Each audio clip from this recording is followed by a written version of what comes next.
गंगा के जल में एकादशी के दिन 7 बेलपत्री डालकर जो नंदीश्वर भगवान अर्थात जो शंकर जी के शिवलिंग के सामने नंदी होता है, उस नंदी के चरण पर गंगा का जल चढ़ाकर बेलपत्री शिव पर समर्पित कर देता है, उसके घर में रुपया रुकना चालू हो जाता है। फिर वो गलत जगह पर नहीं जाता, गलत स्थान पर वो धन जाएगा ही नहीं। पहले तो 4-5 लड़के होते थे तो कम से कम एक बहू तो रोटी दे देती थी।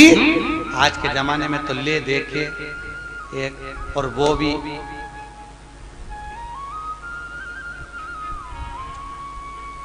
खैर आप सबकी बहुएं तो भगवान की कृपा है बहुत अच्छी मिली हैं, और जैसी भी मिली है ईमानदारी की बात है, आज के समय की बहुएं तो फिर भी अच्छी हैं। दिक्कत तो जो ये नई पीढ़ी आ रही है ना, जो बहुएं के मेरा छोरा उसके चक्कर में घर में झगड़ा करे, पति का प्राण खाए। और आने वाले समय में दिक्कत ये है कि तेरा क्या होगा रे कालिया। ये जो नई पीढ़ी, नई जनरेशन जो हो रही है, अब इनको क्या होना। अभी तक तुम लोग तो निभा रही हो और तुम्हारी बहुएं भी तुम्हें निभा रही हैं, कोई दिक्कत नहीं, पर इसलिए कभी कभी बहुओं से कह दिया करो हमारी तो निभ गई रे बेटा, अब तेरा क्या होगा।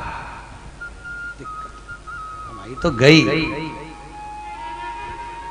इतने दिन निकल गए, बचे कुछ 7 दिन थे, भागवत में निकल गए। आज कौन सा दिन है? तीसरा। कितना बचा? 4। यूं निकल जाए, कल चौथा हो जाएगा, परसों 5वां, 6ठा।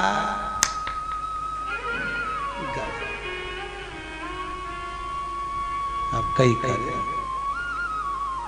तो तुम तो कभी कभी बहुओं को कह दिया करो हमारी तो निकली गई, बचपन गवा दिया, जवानी निकल गई, शरीर बुढ़ापा आ गया, 2 रोटी खाएंगे, कहीं पे भी पड़े रहेंगे, राम गुण गाएंगे, कोई भी दे देगा री बेटा। पर दिक्कत तो आजकल के बच्चे इतने प्रश्न करते हैं, और प्रश्न माँ से नहीं करते जितने दादी से करते हैं। सबसे ज्यादा प्राण खाए औलाद दादी की। एक बच्चा दादी के पास आके बोला दादी दादी, दादी बोली हाँ। एक बार तू टें बोलना, टें। दादी बोली ये टें क्या होता है रे? नहीं दादी तू बोल मुंह से टें, ऐसा बोल दे बस। दादी बोली नहीं बोलूं, पहले बता क्यों बुलवा रहा है। दादी तू बोल तो सही, टें। नहीं बोलूं, पहले बता क्यों बुलवा रहा है। दादी ने 5 रुपए दिए, ले टॉफी खा लेना, अब बता मुझसे टें क्यों बुलवा रहा है। दादी कल मम्मी पापा पलंग पे बैठ के बात कर रहे थे, जब अम्मा टें बोल जाएगी तो सारी जायदाद अपनी हो जाएगी, सारी जायदाद। तो तुम ध्यान रखना रहे हो इंदौर वालों, टें मत बोलना भूल से। बच्चे इतना प्रश्न करें। एक छोटा बच्चा अपनी दादी की गोद में आकर बैठ गया, बोला दादी दादी। दादी बोली हाँ। आज वो पड़ोसी है ना लल्लू, हाँ, उसके यहाँ पे बूंदी का रायता बना, बूंदी बनी, सेव बना, पूड़ी बनी, सब्जी बनी चना की। दादी बोली वो तो बने गई, क्योंकि उसकी दादी मर गई तो 12वें का भोजन बना है। इतने में बच्चा बोला दादी अपने यहाँ कब बनेगा। दादी ने एक धर के दिया। अच्छा बच्चे भी बहुत प्राण खाए तो दादियों के खाए, क्योंकि दादियों को ज्यादा शौक था। बेचारी बहू छोरा छोरी नहीं देवे तो दादी के एक तो कर लो रही, मैं पाल लूंगी, मैं पाल लूंगी, मैं बेटी हूँ, मैं हूं ना संभाल लूंगी, मैं हूं ना संभाल लूंगी, मैं हूं ना संभाल लूंगी। अच्छा इनको ना जाने क्या शौक भगवान। दिन भर अब छोरा बहू का छोरा छोरी हो गया ना, अभी भी आशा लगा के बैठी है बस बहू का छोरा हुआ, मेरे पोते का ब्याह हो जाए, पोता बहू आ जाए, बस मैं सोना की सीढ़ी चढ़ जाऊं। बताओ सुखदेव आश्रम की 4 सीढ़ी चढ़ते नहीं बन रही, सोना की सीढ़ी चढ़ने चली गई।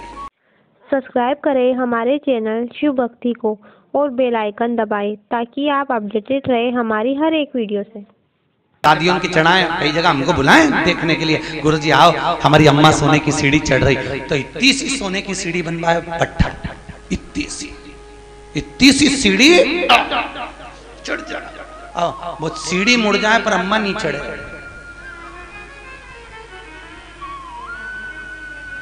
कब चढ़ती थी सोना की सीढ़ी? गरुड़ पुराण में लिखा है सोने की सीढ़ी जब पर पोता हो जाता था और डोकरी मरती थी तब अर्थी पे सोने की सीढ़ी चढ़ती थी। और आजकल कब चढ़ती है? जीते जी तू तो जा। सब्सक्राइब करें हमारे चैनल को और ब्राह्मण कभी नहीं दबाएं करता, ताकि आप इसलिए आज भी सोने की सीढ़ी में ब्राह्मण भोज नहीं होता। कभी देखा आप लोगों ने? सोने की सीढ़ी में कभी ब्राह्मण भोज नहीं होगा, क्योंकि सोने की सीढ़ी का भोजन कभी ब्राह्मण नहीं करता।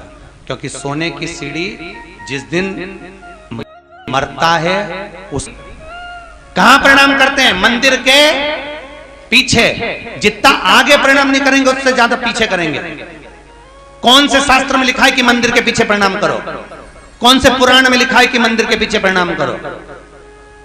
कहीं लिखा देखा? अरे बोलो तो सही, किसी शास्त्र में पढ़ा? ईमानदारी से बोलना। भगवान कृष्ण के पीछे दौड़कर चल रहा था कौन? काल्यावन। कथा आएगी आगे।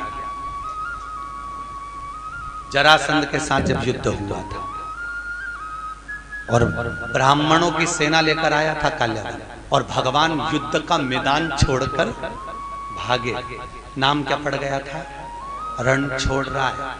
तो ईमानदारी से बोलो, ब्राह्मणों की सेना देखकर भगवान भागे, भागकर आगे जाके पीछे जो काल्यावन आ रहा था क्या उसको मार नहीं सकते थे?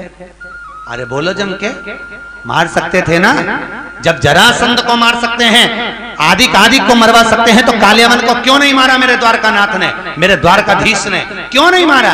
क्योंकि भगवान कृष्ण को मालूम था ये काल्यावन ब्राह्मणों को इतना भोजन कराता है, इतना वस्त्र दान करता है कि सारे ब्राह्मणों का इसका मरना इतना सरल नहीं है। तो भगवान ने सोचा इसको मारने के लिए एक ही काम हो सकता है कि मुझे भागना पड़ेगा। मैं भागूंगा तो ये मेरी पीठ देखेगा, मेरे पीठ पर अधर्म का निवास होता है। जितना ये मेरी पीठ देखकर भागेगा उतना इसका धर्म नष्ट हो जाएगा, अधर्म बढ़ जाएगा, अधर्म बढ़ेगा, ये ऊपर आएगा और मर जाएगा। इसलिए भगवान भागे, अपनी पीठ दिखाकर भागे, और पीठ जितनी काल्यावन ने देखी ऊपर जाते से मुचकुंद के नेत्र द्वारा जलकर भस्म हो गया।